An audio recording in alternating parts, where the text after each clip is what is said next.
महंगाई, बर्बादी, कर्ज, बदहाली। चलिए आप सोचिए आज हम किस मुद्दे पर बात करने जा रहे हैं। नहीं समझे? चलिए हम आपको बताते हैं। आज स्वदेश विशेष में बात होगी महंगाई और कर्ज के मकड़जाल में फंसकर बर्बादी की दहलीज पर खड़े मुल्क पाकिस्तान की, जहां नेता तो हैं लेकिन केवल भीख मांगने के लिए, जहां आवाम तो है लेकिन बस बेबस और तंगहाल, जहां आज़ादी तो है लेकिन बंदिशों से कम नहीं। पाकिस्तान नाम की इस नाव की पतवार इस वक्त सिर्फ और सिर्फ IMF के हाथ में है। मन में आया तो पार लगा दिया जाएगा, नहीं तो डूब तो रहा ही है। नमस्कार, स्वदेश विशेष में आपका स्वागत है। मैं हूं आपके साथ अनिल राणा। पड़ोसी मुल्क पाकिस्तान में पेट्रोल डीजल आग उगल रहा है। गेहूं चक्की में तो पिस रहा है, लेकिन पिसने के बाद आटे की सूरत में खरीदने वालों की पेशानी पर दर्द की छाप छोड़ रहा है। मुल्क के आला कमान दर बदर भटक कर थोड़े से लोन के लिए माथा फोड़ रहे हैं। IMF की टीम तो पहुंची, लेकिन पाकिस्तान के दर्द की मरहम का इंतजाम न कर पाई। पेट्रोल की कीमत एक दिन में 22 रुपये तक बढ़ गई है। थाली से रोटी गायब है और कढ़ाई से तेल। दर्द के इस मंजर को झेल रहे पाकिस्तान के हमदर्दों ने मानो आंखों पर पट्टी और कानों में रुई डाली हुई है। अब बेचारा पाकिस्तान जाए तो जाए कहाँ और खाए तो खाए क्या। तो आज स्वदेश विशेष में इसी अहम मुद्दे पर चर्चा करेंगे कि आखिर बेबसी के आंसू रोते पाकिस्तान के पास अब कोई राहत बाकी बची है या कोई राह बची है। IMF से गुजारिशें तो तमाम हुई। IMF की ऐसी शर्तें भी मानने को बेबस पाकिस्तान तैयार है जो इस मुल्क को गरीबी और तंगहाली की आग में झोंक देगी। लेकिन क्या IMF का कलेजा इससे भी पसीजेगा? ऐसे तमाम सवालों पर बात करेंगे, लेकिन सबसे पहले चलते हैं अपने सहयोगी सृंजॉय चौधरी के पास, जो पाकिस्तान के दर्द का पूरा हाल समझा रहे हैं।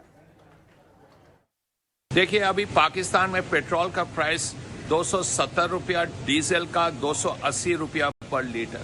भारत में ये 100 रुपया है और 100 रुपया से कम है। और ये छोड़ के भी आप देखिए, इन्फ्लेशन रेट्स भारत में 5-6% है, पाकिस्तान में 33% है।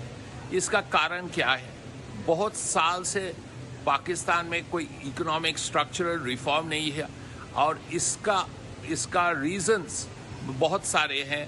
कुछ पॉलिटिकल है, कुछ इकोनॉमिक है, और इसीलिए पाकिस्तान का जो एक प्रॉब्लम होता है वो पैसे का शॉर्टेज, फॉरेन एक्सचेंज का शॉर्टेज। इसीलिए IMF में जाते हैं। कई साल हो गया IMF में गए हैं और 13 बार अभी तक IMF में गए हैं। ये 14th टाइम है। IMF का भी पता है ये पाकिस्तान का बहुत सारा प्रॉब्लम है और IMF कह रहा है, देखिए आपका जो स्ट्रक्चरल रिफॉर्म चाहिए वो स्ट्रक्चरल रिफॉर्म कीजिए, तब आपको पैसे दूंगा। क्योंकि ये पैसा $2 बिलियन लेंगे IMF से, वो ख़त्म हो जाएगा। उसके बाद चीन के पास जाएंगे, वहाँ से पैसे लेंगे, उसके दूसरे देश पे जाएंगे 1-2, वहाँ से पैसे लेके वापस आएंगे। फिर पैसा ख़त्म हो जाएगा, फिर IMF के पास जाएंगे। ये IMF का पता है और IMF पाकिस्तान को बोल रहा है, देखिए आप सुधार लीजिए, आपका जो इकोनॉमिक रिफॉर्म करना है वो कीजिए, स्ट्रक्चरल रिफॉर्म कीजिए। अभी तक पाकिस्तान उसमें उस तरफ नहीं गया है। बिल्कुल सृंजॉय, चलिए चर्चा को आगे बढ़ाते हैं और इस मुद्दे पर बात करने के लिए हमारे साथ मौजूद हैं मयूर पारिक, राजनीतिक विश्लेषक हैं। मयूर सर, आपका बहुत बहुत स्वागत है। सबसे पहले आपसे यही समझना चाहेंगे, इस महीने तो पाकिस्तान में मानो पेट्रोल को लेकर एक तरह से आग लग गई है। आने वाले फ्यूचर में क्या देखते हैं? क्या पेट्रोल के दाम अभी और ज़्यादा बढ़ने की उम्मीद है? देखिए, बहुत लंबे समय से इंडियन मीडिया में ये चर्चा हो रही थी कि पड़ोसी मुल्कों में पेट्रोल सस्ता है और इंडिया में महंगा है। अब पहली बार ऐसी चर्चा हो रही है कि पाकिस्तान में पेट्रोल जो है वो इंडिया से महंगा हो गया है।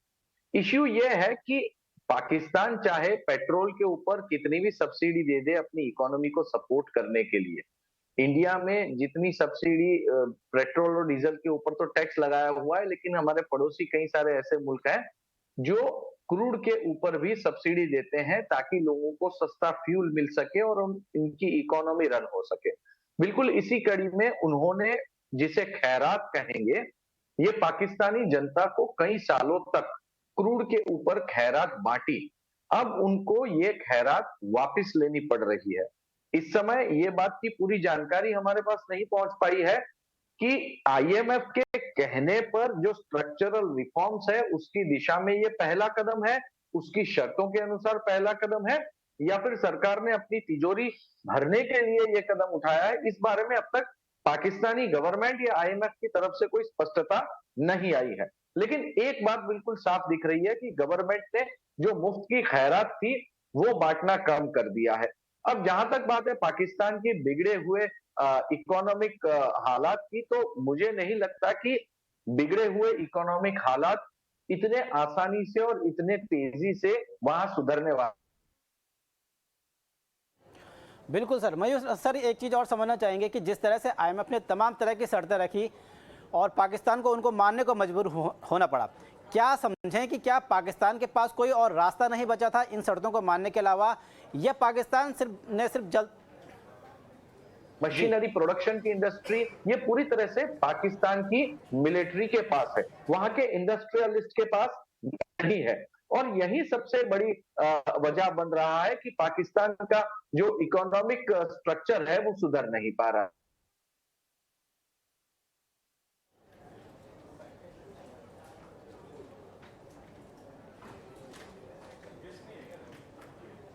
लगता है आपकी आवाज़ हम तक आ नहीं पा रही है, दोबारा आपसे संपर्क करने की कोशिश करेंगे।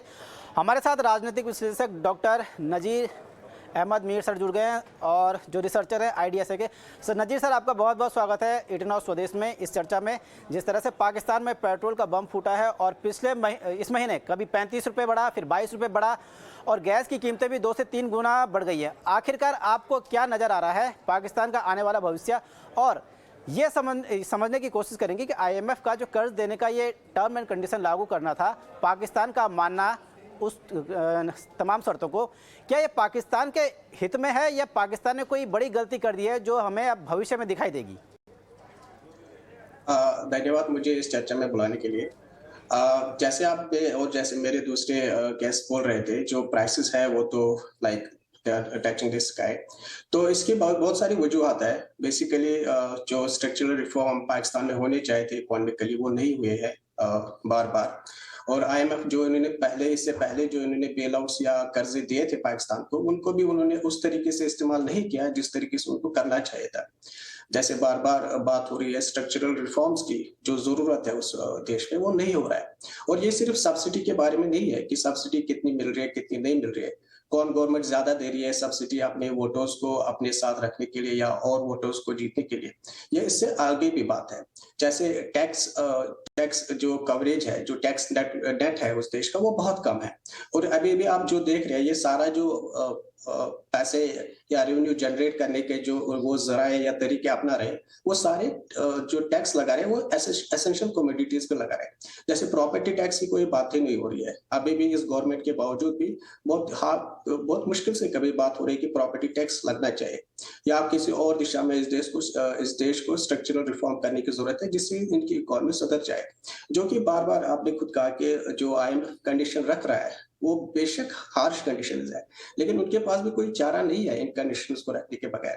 क्योंकि अगर वो ये कंडीशन नहीं रखे, तो जैसे जब इमरान खान ने जब उनके खिलाफ नो कॉन्फिडेंस मोशन आई थी, तो कुछ दिन पहले उसने अनाउंस किया था कि मैं और जो प्राइसेस थे फ्यूल्स के उनको कम कर दूंगा।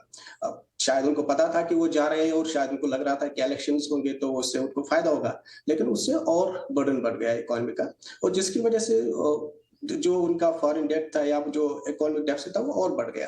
तो IMF को ये सारी चीजें जहन में है कि जो पॉलिटिकल इंस्टेबिलिटी है या जो सियासी जो कश्मकश जदोजहद या लड़ाई चल रही है उस देश में मुख्तलिफ पार्टियों के बीच में, तो उसको भी IMF कहीं ना कहीं अपने जहन में रख रही है कि ये जदोजहद शायद लगातार रहे और हमें एक बड़ा सा एक स्ट्रक्चरल लाना पड़ेगा, एक प्रोसीजर लाना पड़ेगा, एक मैकेनिज्म लाना पड़ेगा जिसके जरिए हम जो गवर्नमेंट लेवल पे है या जो हो सकता है इससे वो कोशिश करें कि जो मुख्तलिफ पार्टीज है उस देश में उनमें भी आपस में कोई बातचीत हो कि हम ये कर सकते।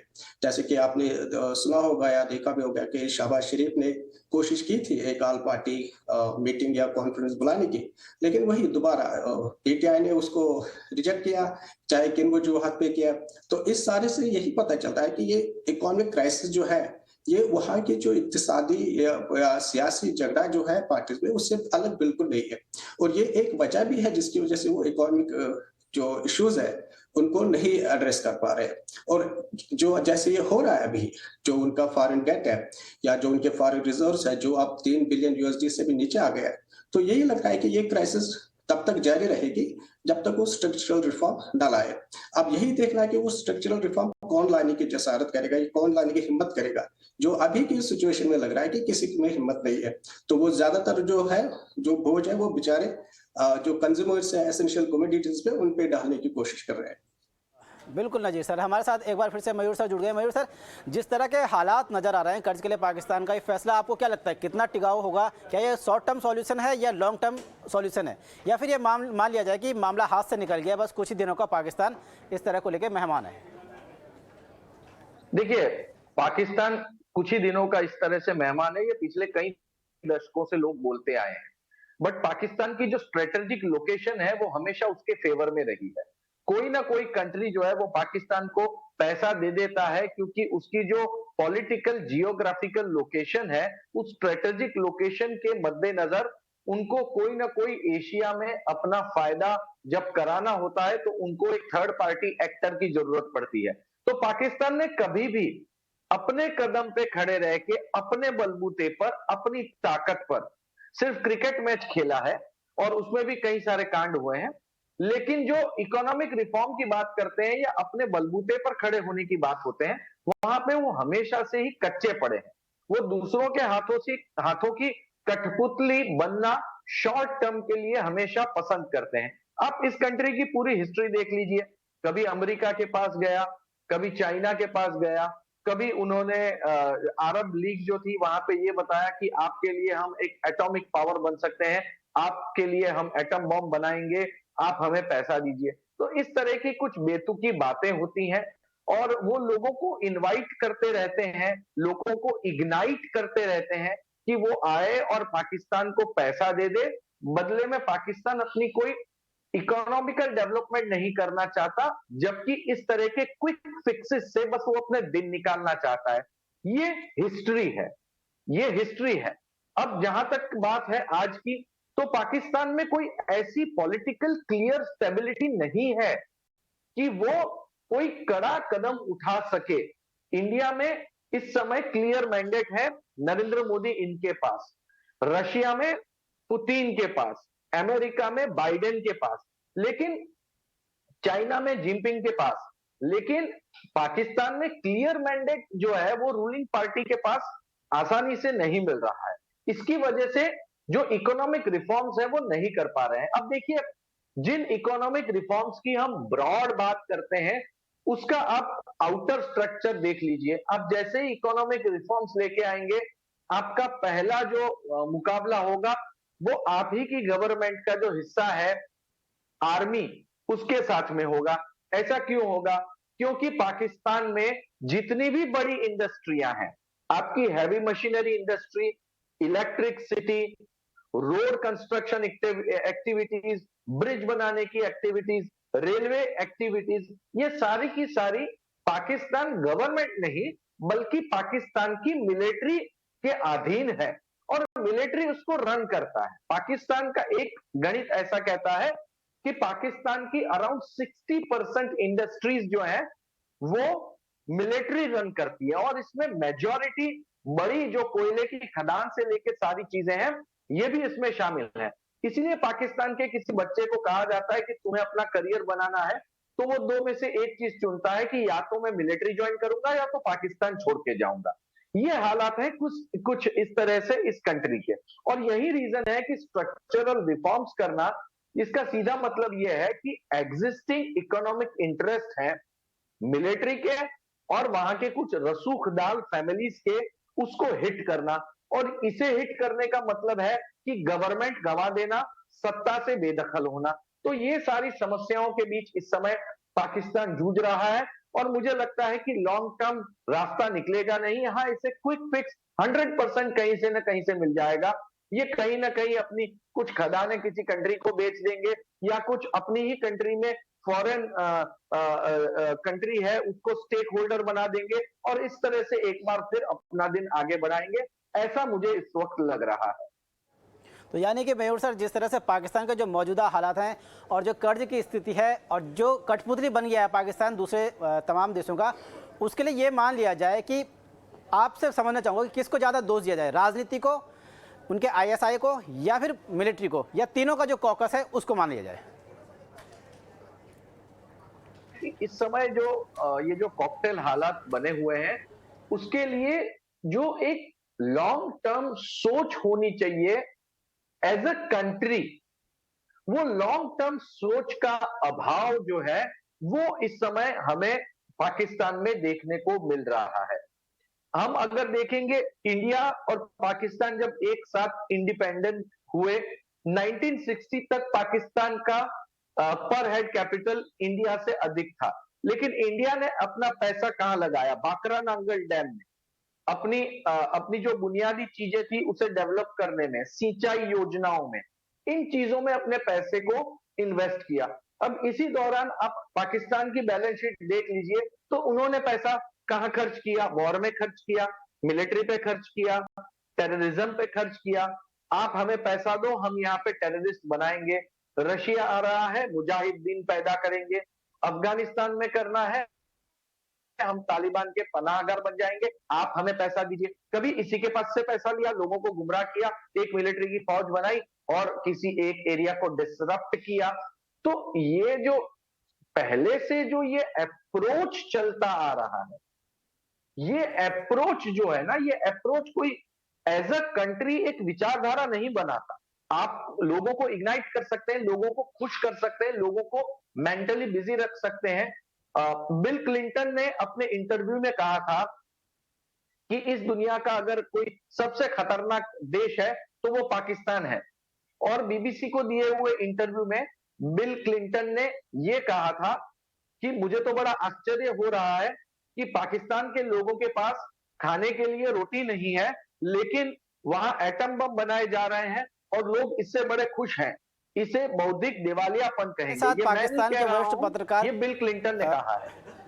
मयूर सर, हमारे साथ कामरान साकी जुड़ गए हैं, पाकिस्तान के वरिष्ठ पत्रकार है। कामरान साकी सर, आपका बहुत बहुत स्वागत है।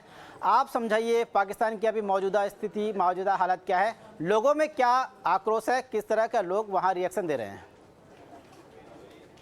देखिए, फिलहाल तो मुझसे पहले जो दोस्त बात कर रहे थे उन्हें बिल क्लिंटन की बात तो याद है, लेकिन मोदी के ऊपर लगी हुई अमेरिका की तरफ से जो पाबंदियां थी, उसे दहशतगर्द करार देना था, वो मेरे ख्याल याद नहीं है। जब उनके ऊपर उन्हें दाखिले के लिए भी पाबंदी थी, बहुत सारे यूरोपीय ममालिक और मुख्तलिफ जगह पर पाबंदी थी, उन्हें भी ये याद रखना चाहिए। सिर्फ दूसरों की कोताहियों और चीज़ों को जो है उसका जिक्र करना जो है वो मुनासिब नहीं है। अपने गिरेबान के अंदर झांकना भी जो है वो बड़ा ज़रूरी है। ये मसाइल जो है वो दोनों तरफ हैं। अगर यहाँ पे चाइल्ड लेबर है तो क्या इंडिया के अंदर चाइल्ड लेबर खत्म हो चुकी है?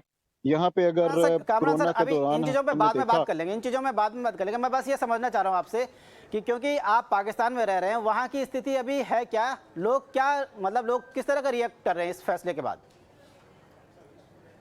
देखिए, अभी तो सूरत हाल जो है वो अगर तो आप IMF और कर्जों को लेके बात कर रहे हैं, क्योंकि मैंने अभी आपका सब्जेक्ट जो है वो उसे देखा नहीं है कि आपने इस तनाज़र में बात कर रहे हैं। अगर तो महंगाई और चीज़ों को लेकर देख रहे हैं तो उसमें जो है यकीनन गुज़श्ता 1 साल 1.5 साल के अंदर जो है वो अचानक बड़ा इजाफा हुआ है। वो आपको पता है कि IMF की तरफ से जो आयद उनकी तजावीज़ हैं, उनके ऊपर अमल दरामद के नतीजे में आम आदमी के ऊपर बोझ यकीनन बड़ा है, और उससे ये मुश्किल फैसले जो है वो हुकूमत को इस बहरान से पाकिस्तान की आवाम को, पाकिस्तान को निकालने के लिए जो है वो लिए जा रहे हैं।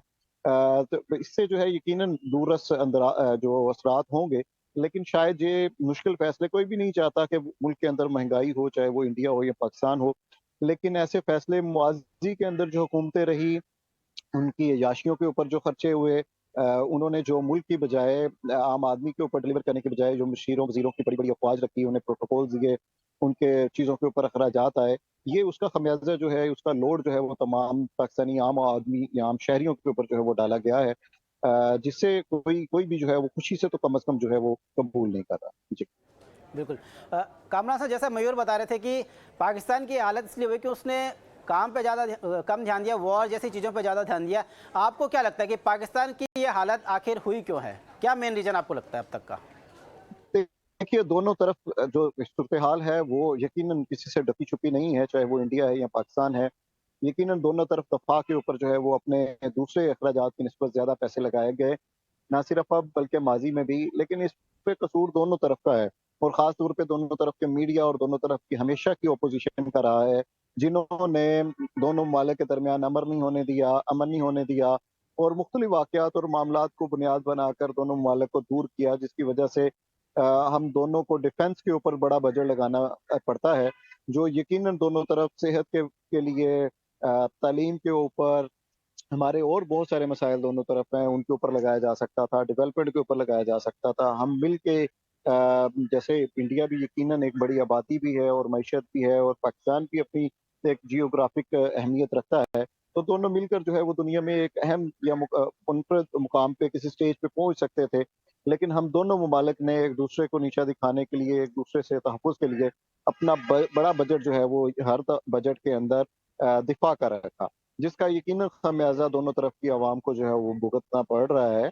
मैं तो इस फेवर में हूँ कि हमेशा की तरह देखिए, करतारपुर के लिए पाकिस्तान ने हाथ बढ़ाया था, तो इंडिया को भी उसके बाद जो है वो आगे बढ़ना चाहिए था, इक़दामात करने चाहिए थे।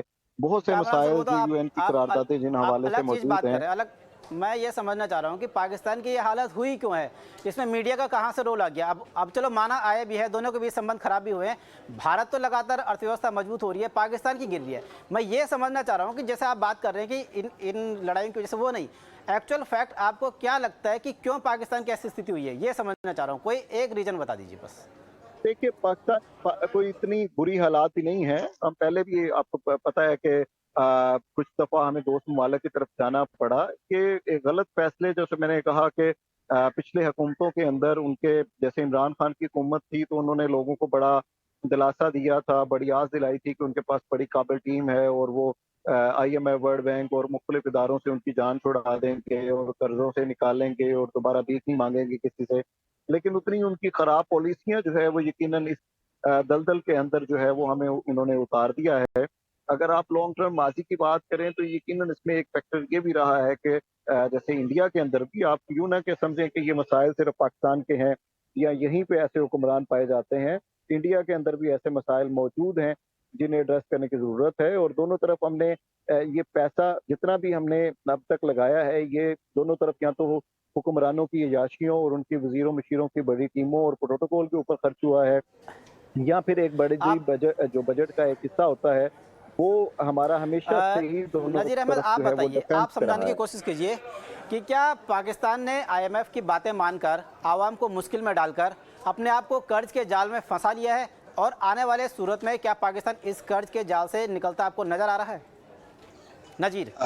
जी, देखिए, जैसे कामरान साहब बता रहे थे, जो इनके माजी के सियासतदान हैं, उन्होंने जो उस देश की हालत की है, वो काफ़ी हद तक उसकी ज़िम्मेदार है। और मैं आपसे सीरियसली बता रहा हूँ कि जो अगर IMF इनका कुछ कर्ज दे भी, चाहे 2 बिलियन दे या 6 बिलियन दे, जितना भी USD दे, उससे कुछ ज़्यादा फ़र्क पड़ने वाला नहीं है। जो पाकिस्तान का अभी जो बाहरी मुल्कों का कर्जा है, वो तकरीबन 100 बिलियन USD से भी आगे निकल चुका है। एक अंदाजे के मुताबिक इसी साल में, आने वाले साल में इनको 30 बिलियन USD फॉरेन जो कर्जा है वो अदा करना है। और इन हालात में, जो अभी हम जिन हालात पे बात कर रहे थे, इन हालात में ये काम बहुत मुश्किल लग रहा है, और इसकी जो बताया जा रहा है, बहुत सारी वजूहात है, और मैं ज़िमनी तौर पर सिर्फ इसमें पाकिस्तानी आर्मी ही जिम्मेवार नहीं है। पाकिस्तानी आर्मी का बजट सिर्फ 12 बिलियन USD है, ठीक। लेकिन जो बाकी इन्होंने किया है, और वो भी अगर आप उसी बजट से ले जो इतनी बुरी हालत में है, तो ये इसका अंदाजा लगाया जा सकता है कि बजट कितने पीछे जा रहा है। जैसे पाकिस्तान को बोल रहा जा रहा है कि ये एग्रीकल्चरल इकोनॉमी है, यानी वहां पे जो मेन पैदावार है, जो एम्प्लॉयमेंट भी है, वहां पे एग्रीकल्चर देता है। लेकिन ये ऐसे एग्रीकल्चरल इकोनॉमी है जिसको अपने एग्रीकल्चर प्रोड्यूस भी इंपोर्ट करने पड़ रहे हैं।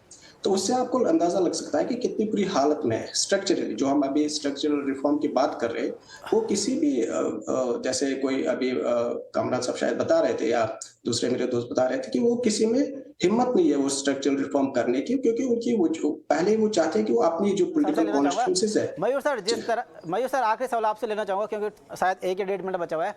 जिस तरह से कामरान से हमने सवाल किए, उन्होंने जवाब तो दिया, लेकिन हर जवाब में ये लगा कि भारत जो है पाकिस्तान की इस हालत का जिम्मेदार है। कहीं ना कहीं उन्होंने ये बताने की कोशिश की भारत की वजह से ही है। आपको क्या लगता है, कामरान को इस बारे में क्या जवाब देना चाहेंगे? देखिए, एक बात बहुत क्लियर है कि इंडिया पाकिस्तान की जो ये जियो पॉलिटिकल सिचुएशन है, ये दोनों के लिए एक राइवलरी टाइप में कन्वर्ट हुई है। चाहे मोस्ट फॉरवर्ड नेशन का दर्जा दे, लेकिन टेढ़ी नजरों से लोग एक दूसरे को देख ही रहे हैं। जहां तक बात है पाकिस्तान की ये हालत होने की, तो इसमें इंडिया का कोई रोल नहीं। वहां के पॉलिटिशियंस को रिफॉर्म्स करने चाहिए, बड़ी इंडस्ट्रीज लोगों को सौंपनी चाहिए, लोगों को एनकरेज करने चाहिए। आईएमएफ से जो पैसा आ रहा है वो पैसा पाकिस्तान के सिटीजन्स को लैंड करना चाहिए, ताकि वो एंटरप्रेन्योर बने, बिजनेसमैन बने, ट्रेडर्स न बने और वहां के इंडस्ट्रियलिस्ट ग्रो करें। ये तो करना पाकिस्तान को है, इसमें इंडिया का कोई रोल ही नहीं है। इंडिया ने क्या आईएमएफ से पैसा नहीं लिया है? 1991 में लिया हुआ है, 90 में लिया हुआ है, और उसके बाद इंडिया में रिफॉर्म्स आए और आज देखिए रिफॉर्म्स की वजह से इंडिया कहां पहुंच गया। क्या इंडिया ने लाइसेंस राज से भारत सरकार के अलग अलग एंटरप्राइजेस को, कॉमन मैन को नहीं सौंपा, इंडस्ट्रियलिस्ट को नहीं सौंपा? ये एक कड़वा घूंट था, लेकिन किया इंडिया ने। अब ये चीज करनी है पाकिस्तान को, इसमें इंडिया ने ये किया, पाकिस्तान ने ये किया, ये कोई मायने नहीं रखता। It is all about will power and your willingness, कि आप कितने कठोर रूप से आगे बढ़ सकते हैं, आप में कितनी ताकत है लोगों का गुस्सा सहन करने की, और जिनके इकोनॉमिकल इंटरेस्ट है उनके साथ में लड़ने की, और यही दिखाना है कि आप पाकिस्तान इस चर्चा को यहीं पर विराम देना चाहेंगे। लेकिन कुल मिलाकर हम ये समझते हैं कि जिस तरह से पाकिस्तान के जो हालात हैं, जिस तरह से कंगाली की राह पर पाकिस्तान आगे बढ़ रहा है, उसके लिए उसको अपने अंदर झांकना होगा, न कि भारत को बार बार दोष देना होगा। क्योंकि पाकिस्तान की जो स्थिति है, वहाँ का जो राजनीतिक समीकरण है, वहाँ के जो आर्मी है और तमाम तरह के आतंकी जो संगठन है, उनकी वजह से पाकिस्तान की हालत हुई है। और अगर पाकिस्तान इसी तरह उनको पनाह देता रहा, उनके हिसाब से काम करता रहा, तो ये कर्ज और ज़्यादा उनको लेना पड़ेगा। और कर्ज के जाल में शायद पाकिस्तान ऐसा फंसे कि भविष्य में पाकिस्तान इस कर्ज से ना उबर पाए। तो बहरहाल आज स्वदेश विशेष में इस प्रोग्राम को यहीं पर देते हैं विराम। मुझे और मेरी टीम को दीजिए इजाज़त। नमस्कार।